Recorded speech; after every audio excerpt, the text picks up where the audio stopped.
우리 오늘 말씀의 제목 크게 한번 우리 읽어보겠습니다. 시작. 성도의 고유한 네. 우리 오늘 말씀의 제목이 성도의 고유한 삶이라는 제목으로 우리 다니엘서 8장 1절에서 우리 8절 말씀을 통해서 이 아침에 하나님의 말씀을 함께 나누고자 합니다. 우리 지난주에는 우리 부활주일 우리 맞이해서 하나님의 음성을 우리가 함께 들었고, 우리 오늘 계속 이어서 다니엘 8장 말씀을 함께 보는데, 우리 오늘 다니엘 8장 말씀에는 우리 세 가지 이제 내용이 나와요. 우리 8절 이하 우리 보지는 않았지만 8장 안에는 그 다니엘 환상 중에 세 가지 이제 내용이 나오는데, 첫 번째 이제 내용은 이제 숫 이제 양에 대한 두 뿔 달린 숫 양에 대한 이야기와 그 다음에 두 뿔 달린 숫 염소에 대한 이야기. 그 다음에 이제 9절에 나오면 작은 뿔 이제 하나가 나서 이렇게 이제 말씀하고 있는데, 이 세 가지 이제 내용에 대해서 이제 말씀하고 있는 말씀이 이제 우리 다니엘서 8장의 말씀입니다. 그래서 오늘 시간이 없기 때문에 오늘은 숫 양과 그 숫 염소에 대해서 오늘 말씀을 함께 나누면 좋을 것 같아요. 그래서 우리 오늘 말씀에 보면 이 환상을 가졌을 때 다니엘의 어떤 시기와 장소에 대해서 정확하게 이제 성경은 말씀하고 있거든요. 우리 8장 1절에 보면 어떻게 말씀하고 있죠? 나 다니엘에게 처음에 나타난 환상 후 벨사살 왕 제3년에 다시 한 환상이 나타나리라, 그렇게 말씀하고 있거든요. 그러니까 이제 시간적인 배경을 이제 우리에게 말씀하고 있는데, 벨사살 왕 3년이라고 했으니까 아직 바벨론이 망하기 전입니다. 그렇죠? 아직 바벨론 제국이 나라로서 존재하고 있을 때 다니엘이 이 환상을 본 거예요. 그러면 어디에서 이 환상을 봤느냐? 우리 오늘 2절 말씀 또 말씀하고 있죠. 내가 환상을 보았는데 내가 그것을 볼 때 내 몸은 엘람 지방 어디에 수산성에 있었다라고 말하고 있거든요. 이 수산성 여러분들 잘 아시죠? 수산성이 어디 있는지. 수산성이 이제 바벨론에 있었던 성이 아니라 수산성은 이제 메대와 바사의 수도였거든요. 메대와 바사의 수도. 그러니까 바벨론에서 한 300km 정도 떨어진 곳에 있었던 수도입니다. 그러니까 186마일 정도 떨어진, 그러니까 짧은 거리는 아니죠. 아주 먼 거리에 있었던 메대와 바사의 수도였습니다. 그리고 여러분 잘 아시는 것은 페르시아 왕의 부인인 에스더가 있었던 곳이 바로 수산성이었지 않습니까? 그렇죠? 그리고 술 맡은 관원 왕에게 늘 그렇게 왕을 섬겼던 느헤미야가 있었던 곳도 바로 어디죠? 수산성이었습니다. 이 수산성에서 이제 환상을 본 거죠. 그러니까 몸은 바벨론에 있었지만 다니엘이 있었지만 그 바벨론에 있었지만 자기의 몸은 환상 중에 어디에 있었다? 수산성에서 지금 있었던 일들을 지금 보고 있는 거죠. 그런데 이제 다니엘을 우리가 보면 다니엘이 다른 이제 왕들, 그 다른 사람들의 이런 꿈과 이런 어떤 그 환상들은 잘 풀어서 이제 알려주지 않습니까? 그런데 다니엘은 본인이 꾸었던 그 환상에 대해서는 알지 못해요. 알 길이 없어요. 그래서 어떻게 하냐면 오늘 말씀 보면 15절에 보면 하나님께 누구를 보내주죠? 천사 가브리엘을 보내주십니다. 그래서 15절 쭉 이하에 보면 이제 다니엘이 꾸었던 그 환상에 대해서 이제 가브리엘이 이제 풀어서 이제 설명을 해주는 이제 말씀들이거든요. 그러니까 이제 구체적으로 이제 이 환상에 대한 내용이 어떤 것이다라고 하나님께 가브리엘을 보내주셔서 이제 알려주시는 그 장면들을 우리가 볼 수가 있습니다. 우리 첫 번째 우리 환상에 대한 내용을 좀 우리가 본다면, 첫 번째는 이제 3절에 나오죠. 3절에 어떻게 나옵니까? 내가 눈을 들어 본즉 강가에 두 뿔을 가진 순양이 섰는데, 그렇습니다. 강가에 두 뿔을 가진 순양이 있는데 두 뿔을 가졌다라고 성경은 말하고 있습니다. 근데 이 두 뿔을 가졌는 특징이 있어요. 어떤 특징이 있죠? 그 두 뿔이나 다른 다 길었어요. 다 길었는데 한 뿔은 다른 뿔보다 더 길었다라고, 그리고 그 더 긴 뿔이 나중에 나왔다라고 성경은 말하고 있거든요. 그래서 이 3절에 대한 해석이 바로 이제 천사 가브리엘을 통해서 이제 말씀하고 있는 거죠. 그게 이제 바로 20절 말씀입니다. 8장 20절에 보면 이 환상에 대한 내용에 대해서 이제 말씀하고 있는 거죠. 우리 20절 다 함께 읽어 보겠습니다. 시작. 내가 본 바 두 불가진 순양은 메대와 바사 왕들이요. 자, 분명히 말하고 있죠. 자, 이제 두 뿔을 가진 이제 순양이 누구냐? 그리고 거기에 대해서 구체적으로 20절 말씀에 가브리엘이 말하고 있는데 두 뿔을 가진 순양은 곧 메대와 바사 왕들이라고 말을 하고 있습니다. 그러니까 메대와 바사를 이야기하고 있는 거죠. 메대가 사실 바사보다 더 빨리 강대국으로 발돋움을 했습니다.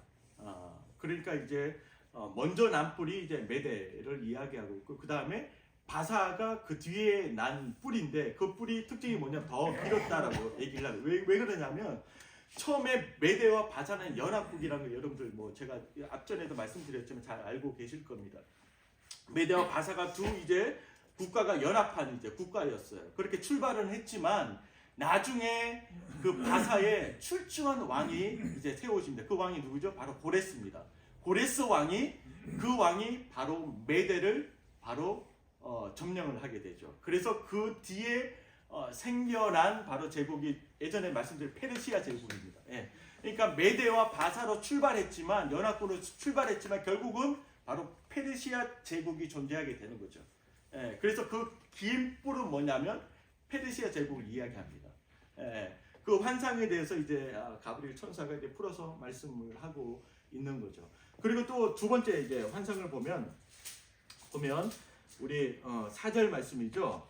내가 본즉 그 순양이 서쪽과 북쪽과 남쪽을 향하여 받으나 그것을 당할 짐승이 하나도 없고 그 손에서 구할 자가 없으므로 그것이 원하는 대로 강하고 행하고 강하여졌더라. 그렇게 말씀하고 있거든요.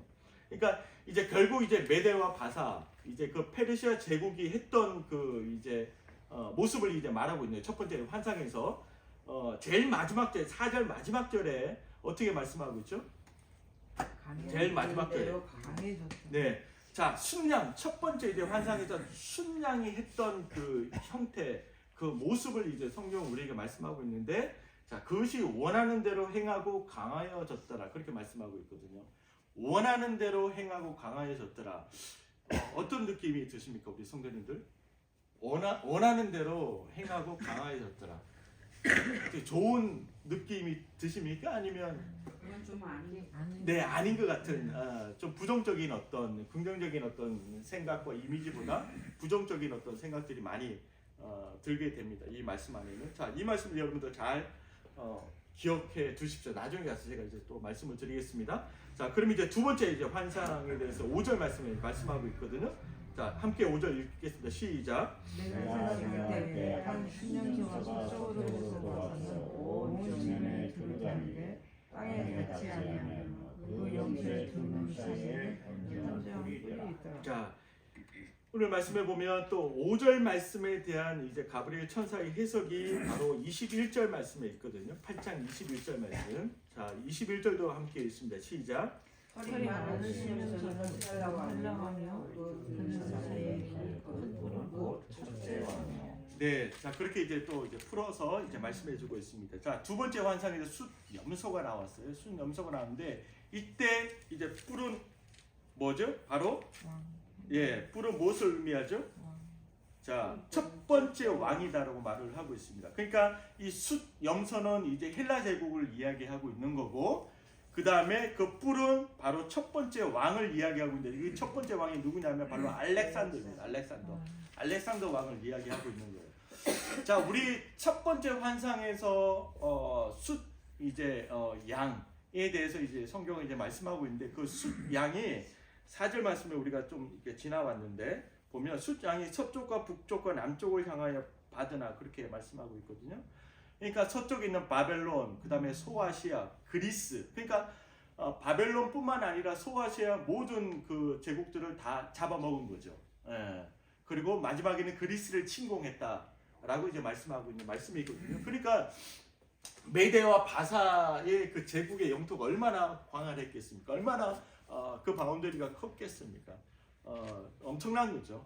그 모든 지역을 다 침공하고 다 영토를 장악했다라고 하는 거죠. 그런데 우리 오늘 두 번째 환상 5절 말씀을 보면 숫염소, 그러니까 숫염소가 바로 누구죠? 바로 헬라 제국인데 이 헬라 제국의 알렉산더가 어떤 인물이었느냐? 성경이 참 재밌게 이제 표현하고 있어요. 5절을 보면 온 지면에 두루 단이 돼 땅에 어떻게 닿지 않으면, 정말 이 재밌는 표현을 해요. 땅에 닿지 않. 그러니까 알렉산더가 땅에 닿지 않을 정도로 그만큼 신속하고 빠르게 지금 그 메데 바사 제국을 다 정복해버린 거예요.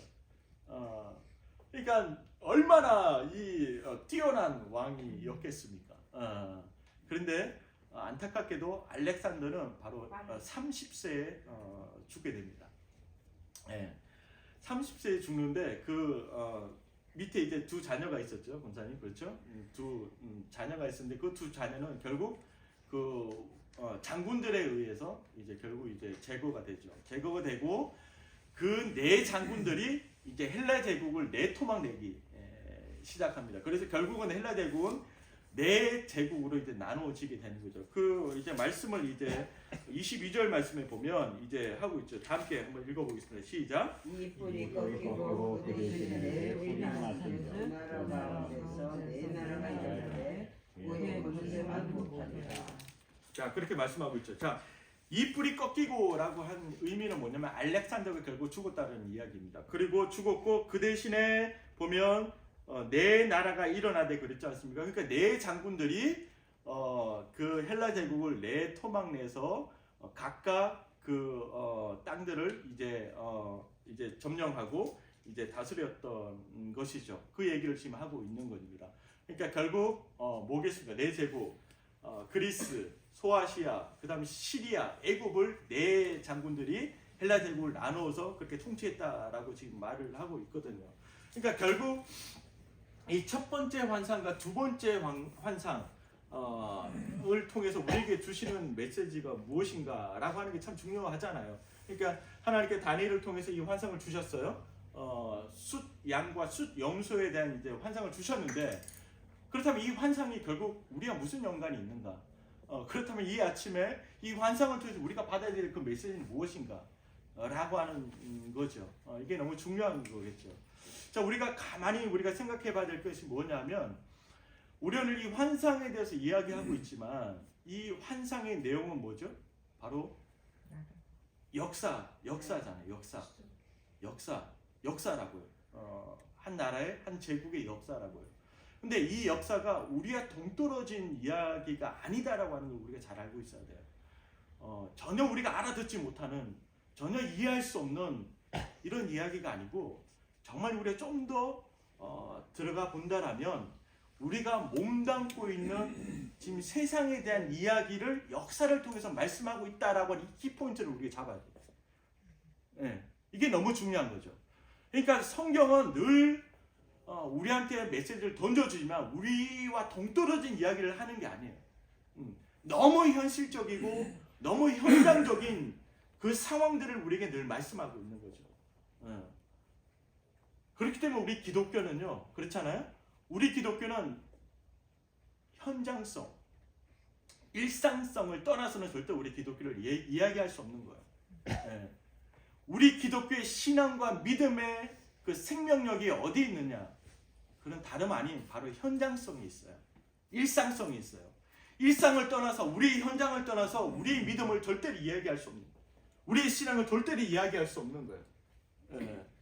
그래서 예수님께서 바로 말씀이 육신이 되어 이 땅에 오신 이유도 바로 예수님이 이 땅에 오셔서 우리를 위해서 모든 고난을 당하시고 겪으시고 십자가에 못 박혀 죽으신 이유가 어디에 있습니까? 바로 일상성, 현장성에 있거든요. 우리는 이걸 떠나서 결코 우리 믿음과 신앙을 이야기할 수 없다라고 하는 것이죠. 이게 너무 중요합니다. 그러니까 오늘 이 역사를 통해서 이 세상의 이야기가 어떤 이야기이고, 이 세상의 특징과 이 세상이 어떤 세상인지 지금 역사를 통해서 우리에게 지금 보여주고 있는 거죠. 그럼 좀 더 깊게 들어가서 말씀을 드린다면, 우리가 뭐 앞에 보았던 우리 바벨론도 있겠지만 오늘 이제 말씀은 바벨론의 메대와 바사 제국과 우리 결국 이제 헬라 제국이지만 오늘 말씀을 통해서 메대와 바사 제국 그 다음에 헬라 제국을 하나님께서 어떻게 지금 말씀하고 있는지 우리가 지금 봐야 된다라고 하는 거죠. 그러니까 오늘 메대와 바사 제국을 통해서 헬라 제국을 통해서 세상을 말하고 싶은 거죠. 세상이 어떤 특징을 가지고 있고 세상이 어떠한 곳인지 세상이 어떠한지 지금 하나님께 다니엘을 통해서 말씀하고 싶은 거죠. 자, 사실이 어디에 있는지 우리 좀 말씀을 우리 들여다볼게요. 아까 이제 제가 말씀드렸죠. 자, 세상이 어떠합니까? 우리 4절 말씀 다시 한 번만 읽어볼게요. 시작. 내가 보니 그 순양이 섭섭과 나와요. 작은 말 짐승이 하나도 없고 그 손에서 구할 자가 없으므로 그 원하는 대로 행하고 강하여졌더라. 자, 우리 오늘 4절 말씀 우리 그것이 원하는 대로 행하고 강하여졌더라. 우리 꼭 기억하라고 이제 말씀을 드렸죠. 자, 우리 12절 말씀 우리 함께 또 읽어보겠습니다. 시작. 그가 악으로 말미암아 백성이 매일지는 제사가 넘김받았고 그것이 또 지지를 땅에 던지며 자유를 향하여 형통하였더라. 자, 여기 보면 자 자의로 행하여 형통하여 졌더라 그렇게 말씀. 자의로 행하여. 그러니까 자 봐요, 여러분들.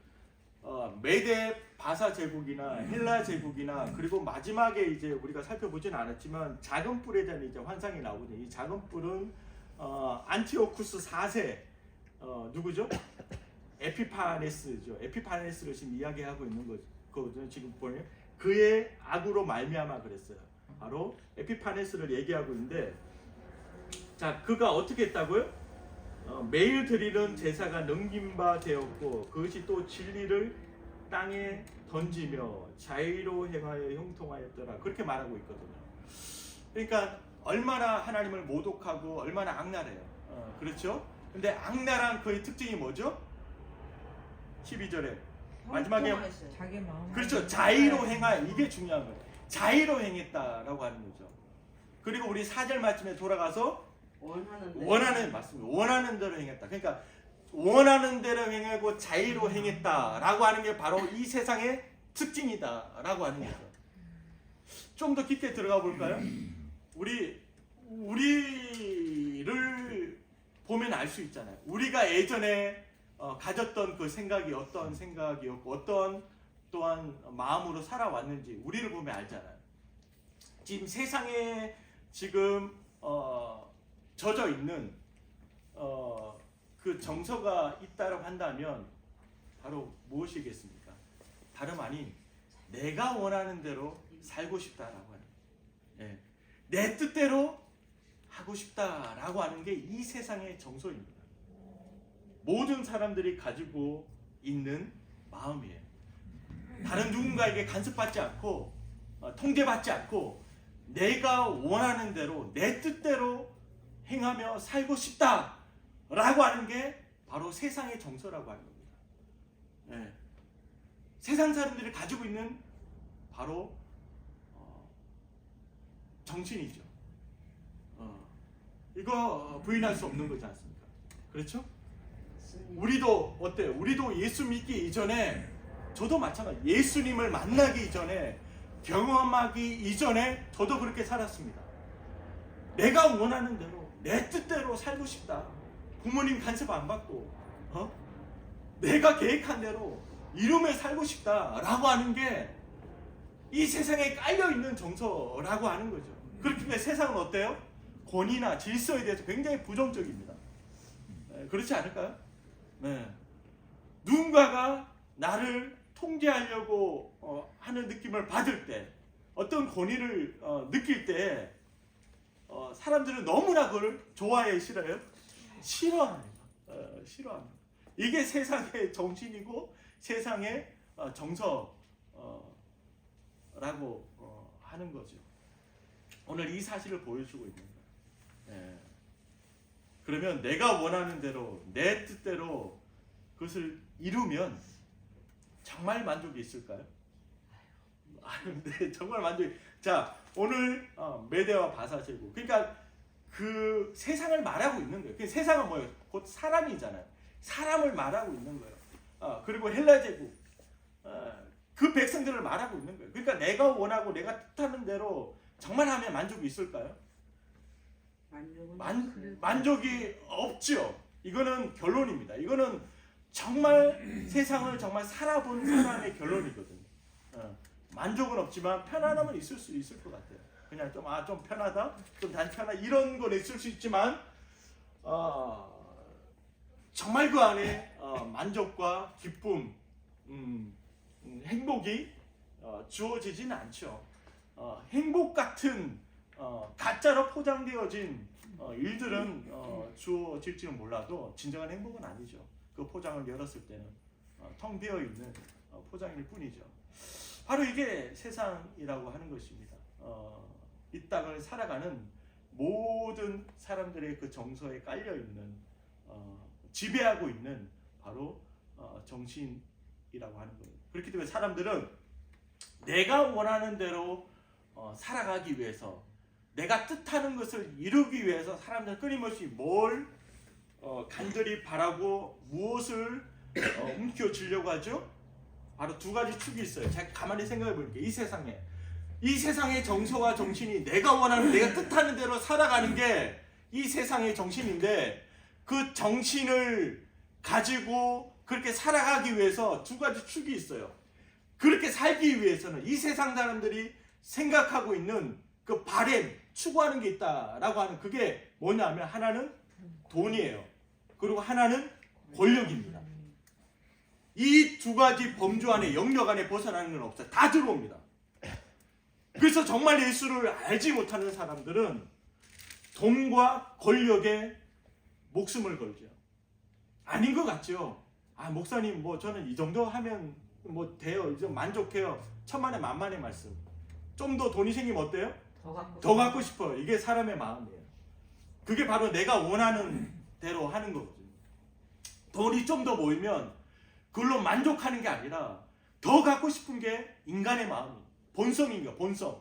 그러니까 가져도 만족하지 못하는 게 인간의 본성입니다. 정말 부자가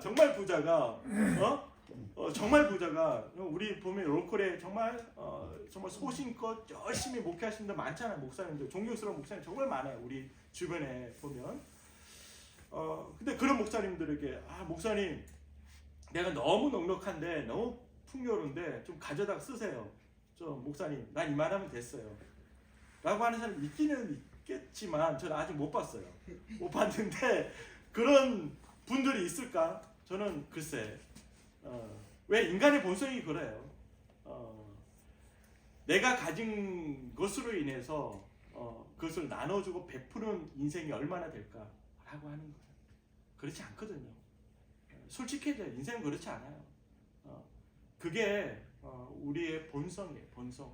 더 갖고 싶은 거죠. 그렇지만 나의 이미지가 있다 보니까 조금만 좀 필요해요. 더 이상 이렇게 그렇게 말만 할 뿐이지 그 마음은요 정말 간절하다고요. 그 돈에 대한. 왜? 돈이 있어야지만 내가 원하고 내가 바라는 것을 할 수 있기 때문에 그래요. 이게 세상의 정신이기 때문에, 그 정신이 우리 안에 너무 충만하기 때문에 그렇습니다. 그래서 포장해서 보이지 않을 뿐이죠. 까면 깔수록 그게 더 충만한 거죠. 그리고 하나는 권력입니다. 그 권력이 목숨 겁니다. 내가 어떤 위치에 올라가야지만, 위치에 있어야지만 내가 어떻게 해요? 원하는 대로. 그렇죠. 힘이 생기잖아. 그러니까 내가 원하는 대로, 내가 뜻하는 대로 할 수 있기 때문에 권력을 지으려고 하는 거예요. 여러분들 많은 설명 필요 없어요. 정치를 보면 알잖아요. 보면 알잖아요. 왜 그렇게 목숨 걸고 왜 그렇게 싸우고 정말 국민을 위해서 그럴까요? 글쎄요. 아니죠. 나를 위해서 그런 거죠. 왜? 그게 힘이 있어야죠. 권력이 있어야지만 내가 원하는 대로, 내가 뜻하는 대로 살아갈 수 있기 때문에 그렇습니다. 자, 그렇다면 오늘 메대와 바사 제국을 통해서, 헬라 제국을 통해서 우리에게 보여주시는 것, 바로 이 세상에 대한 이야기를, 역사를 통해 우리에게 보여주고 있는. 그렇다면 이 세상이 어떤 세상이에요? 이 세상에 깔려있는 정신이 어떤 정신이죠? 내가 원하는 대로, 내가 뜻하는 대로 살아가는 것, 살고 싶다. 그 열망, 그것만 충만한 것이 바로 세상이다라고 하는 것입니다. 오늘 이 사실을 우리에게 보여주고 있는 거죠. 정말 그렇다면 우리가 이런 세상에, 이런 정신이 충만한 세상 가운데 우리가 살아가는데 정말 우리가 성도로서, 정말 하나님의 백성, 하나님의 자녀로서 우리한테 주어진 고유한 삶이 무엇일까? 라고 하는 걸 한번 생각해 보자라고 하는 거죠. 정말 우리만이 가지고 있는 정말 우리의 삶이 무엇인가? 라고 하는 거죠. 저는요, 이 땅 가운데 이렇게 인생을 보면 결국 하나로 그냥 갈라집니다. 하나로. 그게 뭐냐면 바로 인생의 주인이 누군가. 이거 하나로 다 갈라져요. 정말 내가 오늘을 살아가는 내 삶 가운데 내 인생의, 내 삶의 주인이 누구인가? 라고 하는 그 문제에서 다 갈라집니다. 모르겠습니다. 교회에서는 열심히 봉사하고 헌신하고 할지 몰라도 삶의 현장으로, 일상성으로 다시 돌아가서는, 일상으로 다시 돌아가서는요, 다 갈라지는 거예요. 그래서 우리 기독교, 우리 그리스도인들에게 가장 중요한 생명력 있는 그 생명력이 뭔가? 그건 바로 우리 현장이에요. 일상이에요. 여러분들 이 자리에 나와서 예배 드리는 건 너무 중요한 일입니다. 너무 복된 일이에요. 하지만 이것만 놓고 우리의 신앙을 평가할 수 없다라고 하는 거예요. 우리의 신앙은요, 어디서 평가받아야 돼요? 바로 일상에 있습니다. 현장에 있습니다. 박덕로님이 일하고 계시는 그 현장에서, 제가 있는 그 현장에서, 손집사님이 있는 그 현장에서 바로 우리의 믿음과 신앙이 검증되고 거기서 평가되는 거예요.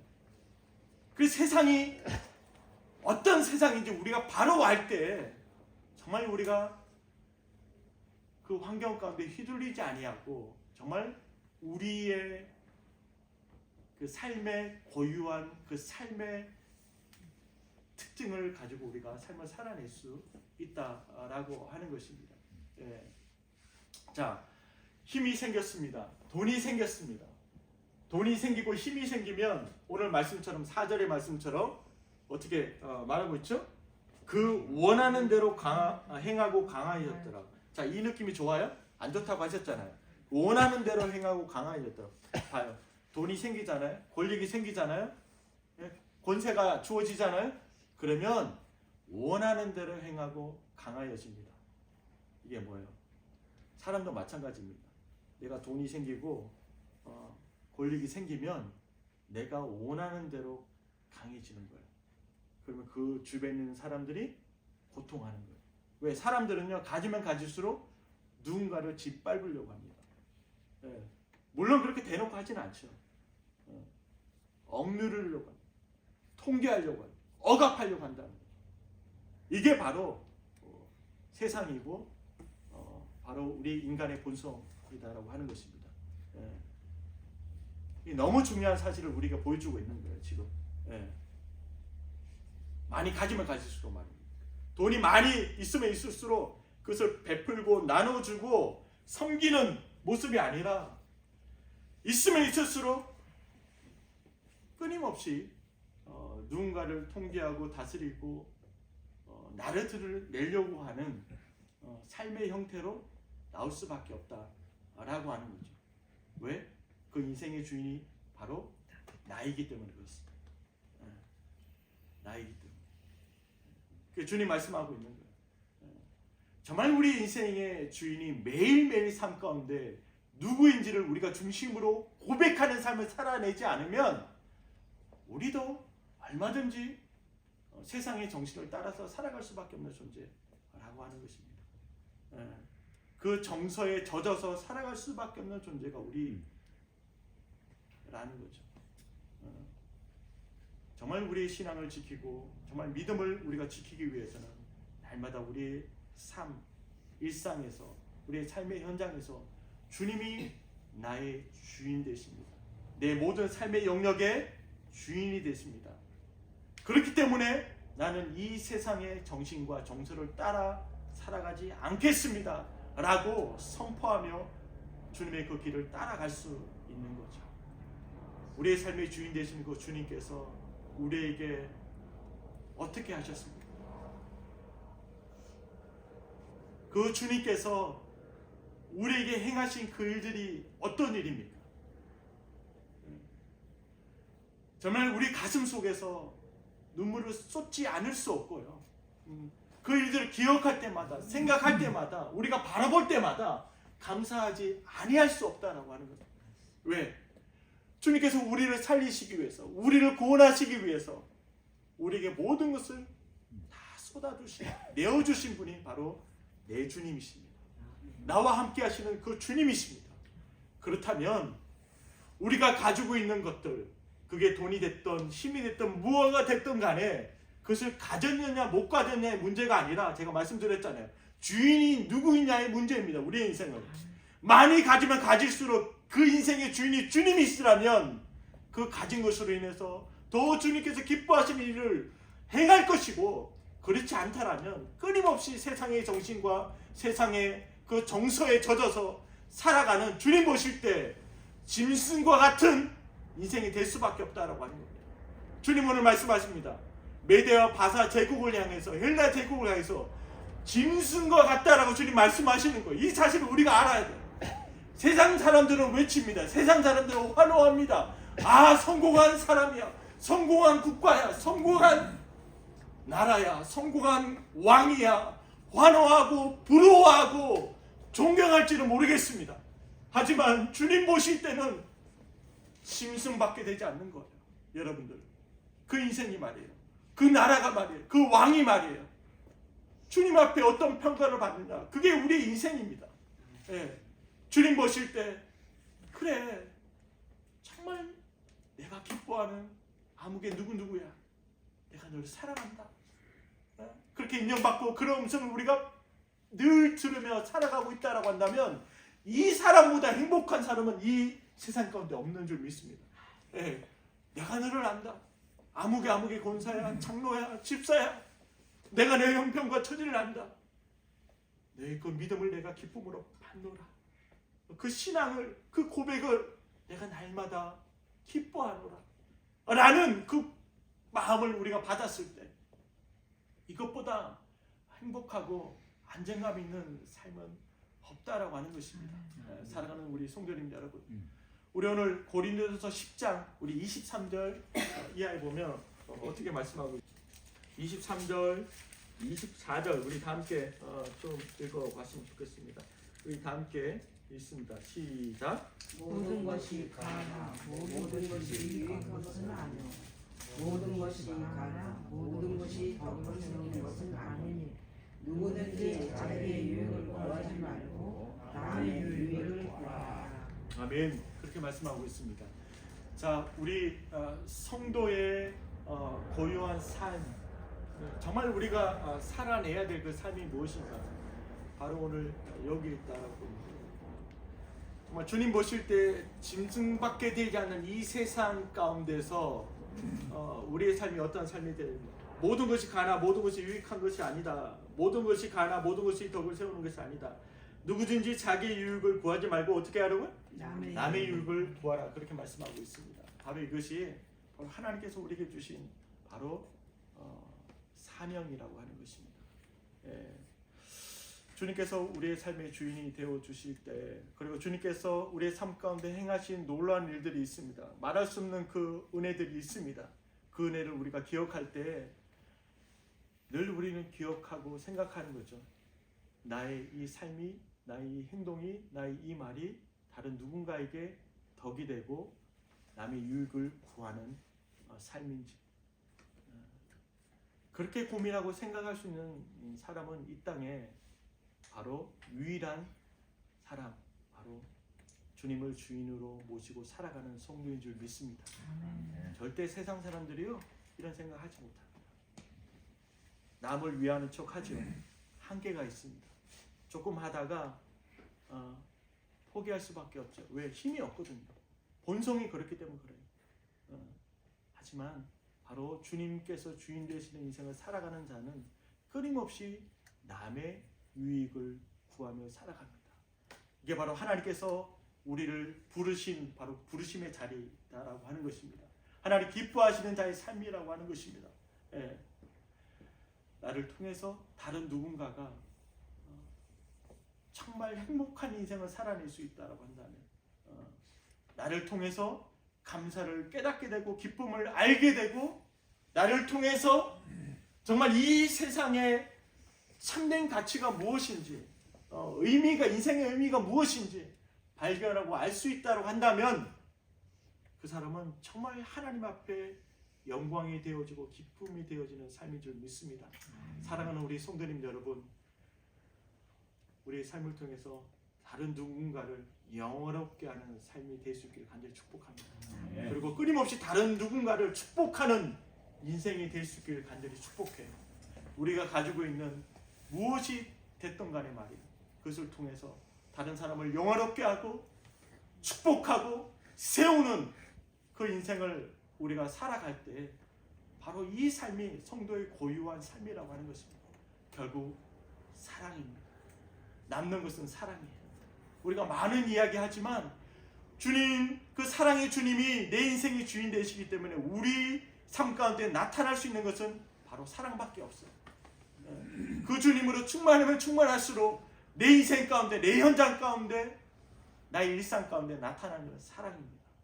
그 사랑 때문에 변화되는 거죠. 그 사랑 때문에 하나님의 그 기쁨이 날마다 머물러 있을 수 있는 거죠. 예전에 예수님 만나기 전에는요, 내가 원하는 대로, 내가 뜻하는 대로 이 사람을 조정하고 통제하고 싶은 마음이 충만했습니다. 부부도 마찬가지입니다. 가정 안에도 마찬가지예요.